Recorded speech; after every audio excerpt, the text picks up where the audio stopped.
Le 14 mars dernier, la Chambre de l'instruction de la Cour d'appel de Paris rendait son verdict sur l'éventuel retour en détention provisoire de Pierre Palmade, remis en liberté sous contrôle judiciaire dans l'enquête sur l'accident de la route qu'il a causé le 10 février dernier sous l'emprise de la cocaïne.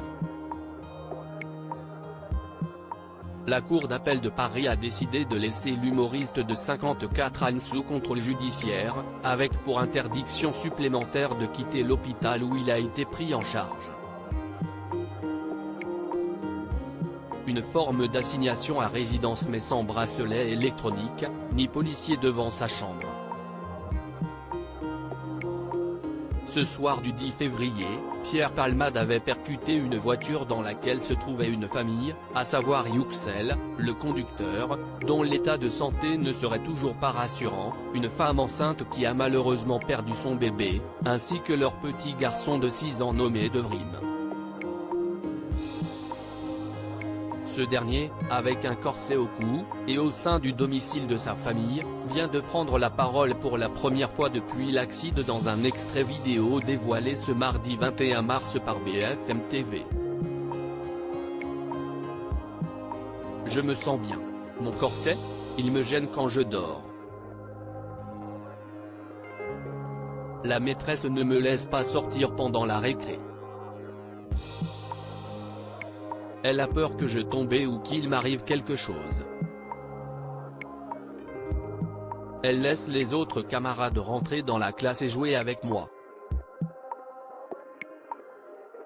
Je mange de la soupe et du lait. Je ne peux pas manger des trucs très durs ni acides, a-t-il déclaré, avant de préciser qu'il ne se souvient pas de l'accident. Il dort beaucoup pour rappel, il est retourné à l'école depuis quelques jours.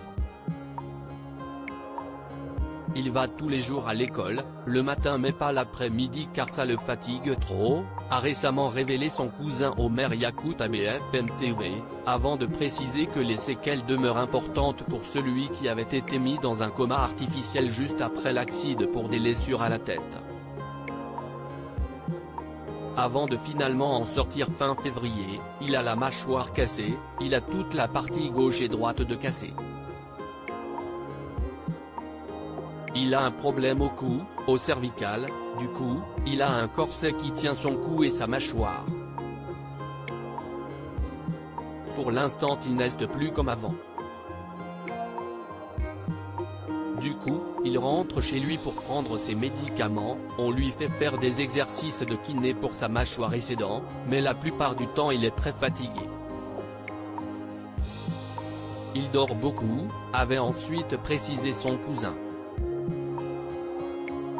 Ce dernier avait également expliqué que lorsqu'il avait emmené Devrim voir son père à l'hôpital, il était tellement choqué qu'il est resté paralysé. Car pour rappel, s'il lui est sorti de l'hôpital, ce n'est pas le cas de son papa, qui est la victime la plus touchée de l'accident, rappelle BFM TV. En effet, après avoir été plongé dans un coma artificiel en raison de trop grandes souffrances et avoir subi cette opération, Yuxel est toujours mal au point. Il devra prendre des médicaments toute sa vie et va subir un long processus de rétablissement, annonçait l'avocat de la famille des victimes blessées Mourad Batik le 26 février dernier, toujours sur la chaîne d'information en continu.